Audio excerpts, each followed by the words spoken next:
Demi apapun gue mau nangis.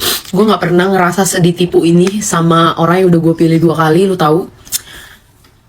Lu tahu nggak? Lu tahu nggak? Enggak tahu. Gue taunya lu yang nipu kita semua. Lu bilang udah 2 kali pilih Jokowi. Tapi usia lu kan tahun ini baru 24 tahun. Lu kan Desember kemarin baru ulang tahun yang ke-23. Gimana ceritanya lu 10 tahun yang lalu udah pilih Jokowi? Coba, ah? Hari ini aku ulang tahun yang ke-23, 17 Desember. Aku lahir 23 tahun yang lalu, tahun 2000. Dengan Kan? Lu sendiri kan yang bilang kalau usia lu kemarin Desember 23 tahun. Ketahuan kan lu bohong. Ih. banget nih negara hancur. Udah paling bener kata si Bima dah. Cabut! Ya udah, buruan cabut. Sono ikut Bima. Buruan. Gak usah lama-lama. Daripada lu marah-marah, katanya lu gak pernah seditipu ini, tapi lu nipu kita semua, Neng. Aduh. Aduh! Esther Lubis, sosok influencer yang sedang menunjukkan ketololannya kepada masyarakat Indonesia. Ya, karena kali ini dia telah membohongi masyarakat Indonesia dengan konten-kontennya. Assalamualaikum warahmatullahi wabarakatuh. Salam Om Swastiastu, Namo Buddhaya, salam kebajikan dan salam sejahtera untuk kita semua. Saudaraku sebangsa dan setanah air, lagi ramai perbincangan tentang seorang influencer yang bicara tidak sesuai dengan kebenaran, yang bicara tidak sesuai dengan realita ataupun fakta. Ya, Esther Lubis namanya. Sosok perempuan pembohong, sosok perempuan yang telah menipu netizen Indonesia, sosok perempuan yang sedang menunjukkan ketololannya sebagai seorang influencer. Mungkin ini adalah bukti nyata bahwa ada arahan-arahan yang ditujukan kepada para influencer untuk meyakinkan masyarakat Indonesia. Tetapi nyatanya, ketika seorang influencer ini dia bersuara untuk mengikuti arahan itu, tetapi nyatanya dia lupa bahwa umurnya sebenarnya belum memenuhi syarat itu. Inilah kebodohan dan ketololan yang hakiki, di mana uang lebih mengutamakan daripada segalanya, di mana menjadi influencer yang setiap konten mereka itu sudah dibayar demi uang, lupa tentang kebenaran, demi uang lupa tentang jati diri, demi uang lupa bahwa uang akan merusak segalanya. Berikut ini saya akan menyajikan beberapa cuplikan video terkait dengan komentar-komentar dari netizen yang merasa sudah dibohongin sama sosok perempuan yang bernama Esther Lubis ini. Inilah komentar netizen selengkapnya. Demi apapun gue mau nangis. Gue nggak pernah ngerasa seditipu ini sama. Nih ya mbak, nggak gitu nangisnya. Jujur kayak mau nangis gitu loh, kayak gue udah pilih dia 2 kali, terus kayak dia natin banget. Sekian kayak gitu ya, harus keluar air mata tuh harus keluar gitu. Nangis tuh ya bener ini, nangis gitu, jangan nggak keluar air mata gitu. Aduh, gimana sih? Demi apapun gue mau nangis. Gue nggak pernah ngerasa seditipu ini. Merasa paling dibohongi, merasa paling tersakiti, tapi dia sendiri membohongi publik gitu ya. Jadi si Kak Esther ini gue rasa kalian juga udah pada tahu karena ini tuh rame banget diomongin orang gitu. Jadi intinya si Kak Esther ini bikin VT guys ya. Dia menyampaikan perasaan kekecewaannya dia terhadap Bapak Presiden Jokowi karena dia sudah merasa dibohongi gitu ya. Nah, maksudnya gimana? Si Kak Esther ini bilang kalau dia ini padahal udah 2 kali loh mencoblos beliau gitu ya. Sudah 2 periode si Kak Esther ini memilih presiden kita yang sekarang gitu. Tapi nyatanya umur dia yang sekarang itu adalah 23 tahun. Jadi umur gue tuh sekarang 23 tahun. Nih, ini adalah postingan dia sendiri yang dimana dia ini mengakui kalau dia ini sekarang baru 23 tahun. Yang dimana kalau misalnya dia mencoblos 2 kali itu berarti 10 tahun yang lalu dia umur 13 tahun gitu ya. Ya gue ngerti sih mbak, kalau misalnya lu mau bikin konten kayak ada drama-drama dikit lah gitu kan, biar konten lu FYP atau segala macem, gue ngerti. Tapi lu nggak boleh lupa gitu, orang yang mendengar itu nggak semua orang bodoh. Karena jejak digital itu nggak akan pernah hilang. Apalagi lu pernah memposting umur lu yang sekarang 23 tahun gitu. Jadi kan orang juga mikir gitu, 10 tahun masa jabatan selama 2 periode itu kan berarti kan umur lu saat itu 13 tahun yang dimana lu tuh belum bisa mencoblos gitu loh. Ya jadi maksud gue kalau memang lu mau menyampaikan rasa kekecewaan lu, ya udah sampein aja dengan konteks yang sesungguhnya gitu. Jangan sampai lu merasa paling dibohongi tapi lu juga membohongi publik gitu. Apalagi kan yang setahu gua, dia ini mengerti banget tentang hukum. Dia ini belajar tentang hukum gitu. Ya, jadi maksud gua nggak usah drama-drama kalau lu bikin VT, nggak usah yang drama-drama yang menggiring opini seakan-akan lu tuh kayak merasa disakitin, lu tuh merasa dibohongi sama presiden kita yang sekarang gitu ya. Sekalian lu tuh menggiring opini ke masyarakat kalau masyarakat juga sama nih kayak gua merasa dibohongi gitu. Nggak gitu konsepnya. Kalau memang lu merasa dibohongi, lu sendiri juga jangan bohongin publik. Tapi giliran ngeluarin revisi UU Pilkada buat naikin anaknya 7 jam. Aduh, Mbak harusnya belajar dulu PPKN ya sebelum berkoar-koar. Sistem pemerintahan Indonesia itu dibagi jadi 3 lembaga, Mbak. Yaitu ada lembaga legislatif, lembaga eksekutif, lembaga yudikatif ya Mbak. Jadi kewenangannya itu udah beda-beda, bukan ranahnya presiden untuk mengesahkan RUU ya. Tuh dicatat ya. Terus Mbak di HP-nya ada Google kan? Nah, cari tugas-tugas dari lembaga legislatif, eksekutif, dan yudikatif ya. Nah, dicari sekarang ya. Nah, kalau udah tahu nih tugas-tugasnya kayak gimana, yang rancang undang-undang siapa? Nah, kan tahu ya. Jadi RUU itu disahkan oleh DPR. Jadi bukan sama presiden. Nah, yang disalahin jangan presiden. Tuh, ketua DPR-nya siapa? Siapa coba? Searching aja, siapa. Nah, ke situ demonya.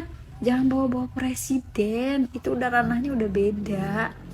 Terus lu protes tentang RUU yang lama disahkan. Sampai zaman jebot tuh belum disahkan. Ya lu tuh protesnya ke DPR. Kenapa belum disahkan juga ini RUU? Bukan nyalahin presiden. Bener-bener ya. Nih ya, presiden juga sudah ngasih nih RUU ke DPR tentang perampasan aset koruptor. Tapi mana? Sampai sekarang belum juga disahkan. 2 kali loh diajuin, belum disahkan juga. Tuh tanya DPR. Terus juga mana mahasiswa? Gak ada tuh yang turun ke jalan koar-koar kayak yang kemarin demo. Jadi harus ngerti dulu ya permasalahannya tuh apa. Terus kita ngerti lembaga-lembaga di pemerintahan, jangan asal jeplak. Konten kreator penipu teriak ketipu. Wow. Jadi kemarin-kemarin itu pas gue lagi ngebahas VT tentang Erina Gudono dan si cewek tersebut gitu ya, si cewek tank top putih itu gitu, banyak banget yang di kolom komentar gue tuh ngomongin Bamba baju biru. Gue kira siapa gitu kan, ternyata perkara ini. Demi apapun gue mau nangis. Sumpah gue gak bisa lihat lu nangisnya dari mana Mbak. Gue gak pernah ngerasa sedih tipu ini sama orang yang udah gue pilih 2 kali, lu tahu. Dari sekian panjang video ya, gue cuma salvok satu hal, yaitu adalah ketika dia bilang kalau dia udah milih orang itu 2 kali gitu ya. Terus ya, lu bandingin sama video dia yang ini. Hari ini aku ulang tahun yang ke-23, 17 Desember. Aku lahir 23 tahun yang lalu, tahun 2000. Kalian bisa denger dong kalau dia bilang dia lahir tahun 2000. Dan video dia pakai baju hitam itu adalah video dia Desember 2023 yang dimana usia dia 23 tahun. Jadi dia baru lahir 23 tahun yang lalu dan dia lahir tahun 2000. Kalian denger gak sih? Apa gue doang ini yang denger? Sedangkan di video dia yang pakai baju biru itu dia bilang dia milih orang yang sama itu 2 kali. Ya kita semua tahu lah siapa yang dia pilih gitu maksudnya ya kan. Pertanyaan gue gini ya, warga negara Indonesia itu boleh punya hak pilih itu di umur 17 tahun setahu gue. Correct me if I'm wrong. Atau mungkin peraturannya udah diubah gitu kan, gue juga nggak tahu ya. Tapi setahu gue tuh umur 17 tahun ke atas gitu loh. Sedangkan ya di video baju hitam itu ya dia itu bilang kalau dia baru usia 23 tahun. Nah kalau dia milih 2 kali berarti kan itu 10 tahun yang lalu. Ya masa dia di umur 13 tahun, 14 tahun dia udah nyoblos, udah milih 2 kali gitu, gimana konsepnya? Ini gue bisa mengambil spekulasi ya kalau dia itu mungkin berbohong 2 hal. Pertama, dia bohong kalau dia milih 2 kali, atau mungkin pemilihan sekali itu cuman pemilihan lewat mulut gitu, gue pilih dia gitu. Terus pemilihan yang kedua baru tuh pakai kelingking gitu ya kan. Atau kebohongan yang kedua itu adalah dia membohongi diri dia sendiri terhadap umurnya, berarti dia membohongi kita semua terhadap umurnya. Terus tiba-tiba dia bilang kalau pemilihan pertama itu yang milih keluarganya, dia itu ikut pemilihan yang kedua. Lah gimana konsepnya? Tadi dia bilang dia milih 2 kali. Angkanya spekulasi asumsi gua ya jangan-jangan dia bilang dia milih 2 kali itu adalah pilihan yang pertama itu dia cuman kayak penyebutan doang, gue milih dia nih gitu, tapi nggak dipakein tinta biru begitu. Dan VT dia yang baju hitam dan baju biru itu udah di take down gitu guys. Tapi untung aja udah gua save gitu, udah gua download gitu sebelum di take down. Gara-gara udah banyak juga tuh konten kreator yang konten dia terkait umurnya dia itu. Lagi mana dia yang ngomong, dia yang belibet, dia yang blunder. Lu tahu nggak? Enggak. Santai aja kali nanyanya, slow aja slow, kalem. Oke guys, itu adalah cuplikan-cuplikan video di season pertama. Jadi ini menjadi pembelajaran untuk kita semua ya. Kalau memang kita mau buat konten, itu pentingnya kita harus buat skrip. Biar kita bisa menganalisa benar atau tidak. Jangan sampai kita hanya asal jeblas-jeblos. Dan saya sangat yakin apa yang disampaikan oleh Esther Lubis ini adalah sebuah kebohongan yang memang sudah terstruktur dan masif. Kebohongan yang terjadi berdasarkan arahan. Kebohongan yang diproduksi karena dibayar. Sehingga dia lupa diri. Banyak sekali hari-hari belakangan ini kita temukan influencer-influencer yang sedang menunjukkan bahwa apa yang mereka lakukan itu sebenarnya tentang kebohongan. Kalau pemirsa sekalian menyimak di podcastnya Deddy Corbuzier, itu ada satu pemberitaan yang lagi rame juga, bahwa para influencer ini mereka dibayar per konten itu 35 juta. Dibayar oleh siapa? Saya sangat yakin pemirsa juga tahu mereka ini dibayar oleh siapa. Maksud saya begini, kalau Anda dibayar untuk sebuah kebenaran, tidak apa-apa. Karena saya sangat yakin yang namanya kebenaran pasti akan menemukan jalannya sendiri. Dan yang namanya kebohongan, yang namanya bau busuk atau bangke ini, suatu hari nanti pasti akan terkuak dan tercium oleh orang lain.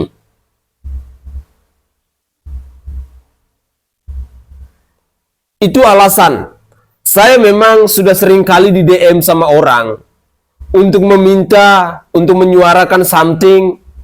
Tetapi saya selalu katakan begini, saya akan menyuarakan itu kalau itu adalah benar. Kalaupun salah, saya akan menyuarakan bahwa itu adalah hal yang salah. Kalaupun benar, saya akan katakan bahwa itu adalah hal yang benar. Saya tidak mau sesuatu yang sudah jelas-jelas itu salah, tetapi harus dibenarkan. Atau sesuatu yang benar-benar benar, tetapi harus disalahkan. Saya tidak mau seperti itu. Menyongsong pilkada ini, menyongsong pilgub ini, kita sebagai konten kreator sebenarnya banyak sekali menerima tawaran-tawaran untuk mempromosikan dari daerah A, B, C, D, dan seterusnya dengan bayaran yang berbeda-beda. Tetapi kembali lagi pada diri kita masing-masing.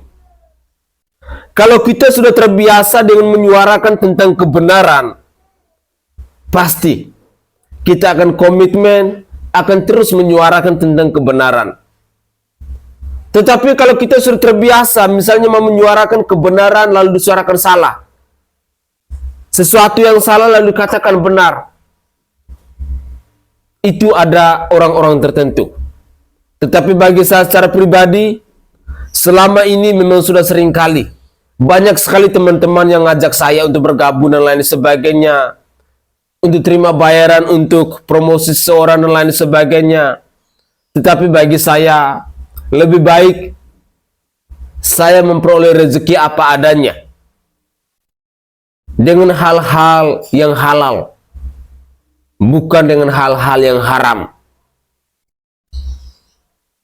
Karena percuma sebenarnya segala sesuatu yang kita peroleh dengan hal-hal yang tidak benar itu tidak akan nikmat dalam hidupmu. Tetapi kalau segala sesuatu yang kita peroleh dalam hidup kita dengan cara-cara yang halal, dibarengi dengan ucapan syukur kepada Yang Maha Kuasa, saya sangat yakin dan percaya, walaupun sedikit, tetapi begitu berarti maknanya. Semoga saja Esther Lubis ini bisa menjadi pembelajaran dalam hidup kita, bahwa kebohongan itu tidak baik. Jadilah konten kreator yang apa adanya. Kalau benar katakan benar, kalau salah katakan salah. Jangan memutarbalikkan fakta. Karena sehebat apapun kita, sepandai apapun kita, rekam jejak digital ini sangat dan amatlah jahat. Tadi saya sudah katakan, yang namanya kebenaran itu pasti dia akan cari jalannya sendiri. Jangan coba-coba untuk membenarkan yang salah, lalu menyalahkan yang benar. Karena pada akhirnya pasti akan terkuak sendiri. Salah satu yang kita saksikan bersama-sama di sini adalah Esther Lubis ini. Niatnya biar cepat FYP. Niatnya biar masyarakat Indonesia bisa yakin. Tetapi ternyata dia tidak sadar. Dia sedang membohongi dirinya sendiri dan juga netizen Indonesia. Inilah kebodohan yang hakiki dan ketololan yang diproduksi oleh Esther Lubis, yang pada akhirnya dia dihujat oleh netizen. Mari kita lanjutkan lagi komentar dari netizen yang lain. Demi apapun gue mau nangis. Gue gak pernah ngerasa seditipu ini sama orang yang udah gue pilih 2 kali, lu tahu? Lu tahu nggak? Lu tahu? Esther, lo kok jadi blunder? Lo bilang udah milih Jokowi 2 kali, sementara umur lo aja baru 24, Esther. Lo umur 14 tahun udah bisa ikut pemilu gitu? Dulu ya, pas zaman gua umur segitu, boro-boro bisa ikut pemilu, punya KTP aja belum? Lagi halu nih pasti, ya kan? Ngaku lo. Heran gua makin mendekati Oktober makin banyak orang ngawur, kenapa sih? Tapi lo waktu bikin fit ini dalam keadaan sehat kan? Nggak lagi nge-fly misalnya? Guys, ada yang sudah nonton video Mbak ini yang merasa kecewa dengan pemerintah saat ini. Dan dengan penjelasannya dia sampai kayak nangis, dan menurut gue itu nangisnya itu cuma pura-pura doang ya. Dan yang menurut gue lebih parah lagi, dia ngakuinya dia sudah memilih Jokowi selama 2 kali atau 2 periode, berarti 10 tahun. Tapi di lain video dia mengaku bahwa dia umur 23 tahun. Kalau misalkan ya, di periode pertama si Mbak ini memilih Jokowi dengan umurnya yang sekarang 23 tahun, dia umur berapa guys? Ya, berarti 13 tahun dong. 13 ke 14 tahun. Pertanyaan gue, emang di Indonesia dengan umur segitu sudah memilih? Apakah dengan umur segitu itu sudah punya hak untuk memilih pemimpin, apalagi pemimpin negara? Adakah yang seperti itu? Dan daerah mana gitu? Itu masih di bawah umur loh. Kok bisa-bisanya dia bilang dia memilih 2 kali dengan 2 periode dan dengan umur dia yang berarti 13 tahun. Sebenarnya Mbak ini berbohong atau emang misalnya gini, apakah Mbak ini sebenarnya umurnya itu udah lebih dari 23 tahun, atau emang bener-bener umurnya 23 tapi berbohong dengan biar orang percaya dengan lo gitu loh. Gue bingung. Ini kayak kampanye. Aduh, gua takut salah ngomong aja sih. Biar netizen aja yang nilai yang berbohong itu siapa sebenarnya. Konten kreator penipu, teriak penipu. Ini lagi seru banget nih, lewat mulu di FYP gua kan. Ada satu konten kreator bajunya biru. Bajunya biru. Bukan gue anjir. Baju biru, cewek, ya kan. Nangis-nangis, gue menyesal udah pilih 2 kali, bla bla bla bla bla bla. Ya kan. Padahal umurnya masih 23 tahun. Berdasarkan VT yang sebelumnya. Kena deh, ketahuan deh. Namanya jejak digital gitu kan. Intinya ada 2 kemungkinan. Dia bohong milih 2 kalinya, atau dia bohong mengenai umurnya gitu loh. Karena kalau gue lihat sih kayaknya kalau umur 23, kayaknya kemudaan gak sih? Tapi bodo amat lah ya. Jadi intinya gini ya guys, satu hal yang lo orang harus pelajarin di dunia sosial media, yaitu dunia tipu-tipu ya. Nggak semua orang itu jujur di sosial media ya. Nggak semua orang itu bisa apa adanya. Kadang banyak banget yang pencitraan ya. Mau yang udah centang biru, mau yang udah followersnya banyak banget, itu semua banyak banget tuh yang nggak bisa jadi diri sendiri, dan banyak banget tuh yang nggak bisa punya hati yang tulus gitu loh ya. Jadi mulai sekarang kalau ada konten kreator yang walaupun udah followersnya gede, walaupun udah centang biru, kalian tuh harus lebih selektif gitu loh. Hati dan pikiran kalian tuh harus lebih selektif. Yang mana yang ibaratnya berdasarkan hati nurani kalian itu, orang itu benar-benar tulus dan baik ya kan. Karena di sosial media ini, di dunia tipu-tipu ini susah banget sih guys ya. Lu lihat aja tuh yang suaminya korupsi timah, muka istrinya udah kayak Cinderella yang tersakiti, yang baik banget gitu kan. Tapi ternyata tak sepolos itu. Ya gak sih? Banyak lah kejadian-kejadian yang dilihatnya baik di depan, tapi hatinya bangsat. Ya, makanya gue kagak mau deh terlihat baik. Mendingan gue bangsat aja di depan kalian semua gitu loh. Jadi kalau misalnya gue bangsat beneran gitu, ya udah lu orang nggak kaget lagi sama kebangsatan gue. Tapi kalau suatu saat gue lagi jadi malaikat, lagi ada baik, ya mungkin lo orang bisa, oh, ternyata baik ya kok Dennis gitu. Ngerti gak sih? Mendingan kasih ya udah apa adanya aja lah, intinya kayak gitu, nggak usah dipaksain ya. Soalnya di sini guys, banyak orang-orang yang di TikTok ini, banyak yang orang-orang tuh OKB, yang kaya mendadak, yang baru nyicipin duit dikit aja tuh baru nyicipin dikit aja tuh kayak udah berasa orang paling tajir, paling pinter, paling influencer. Hati-hati ya guys ya. Intinya 2 hal ya. Hati-hati sama orang yang suka bohong. Ya, orang yang suka bohong, mau influencer segede apapun, mau centang biru, ya, gak usah dipercaya. Yang kedua, hati-hati sama orang yang suka menjelekkan orang lain demi diri dia sendiri, keuntungan diri sendiri, atau demi menaikkan diri dia sendiri. Hati-hati ya sama orang kayak gitu, ya. Mau dia punya kelas kek, mau dia punya storybook kek, mau dia bikin kelas ini kek, mau dia dipandang kek, mau dia anak pejabat kek, mau dia anak presiden kek, mau dia influencer kek, mau dia centang biru kek, mau followers yang ngalahin Mr. Beast kek. Hati-hati, gunakan otak lo sama hati lo. Gitu aja pesan dari gue. Oke guys, itu adalah cuplikan-cuplikan video terkait dengan komentar dari netizen dalam menanggapi kebohongan yang diproduksi oleh Esther Lubis ini. Semoga saja ini menjadi pembelajaran penting dalam hidup kita, dan semoga saja cuplikan-cuplikan video ini bisa berguna bagi kita semua. Mari kita jalani hidup ini apa adanya. Mari kita tanamkan dalam diri kita tentang kejujuran, tentang kenyamanan, tentang kedamaian. Karena itu adalah poin yang paling penting. Jadilah pribadi yang tahu bersyukur. Jangan kita melakukan sesuatu yang pada akhirnya akan membuka aib pribadi kita sendiri. Karena hukum karma pala itu pasti akan tetap berjalan.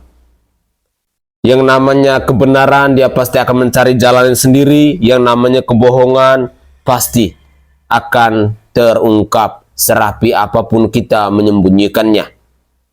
Itu adalah sesuatu yang sudah secara alamiahnya pasti akan terjadi.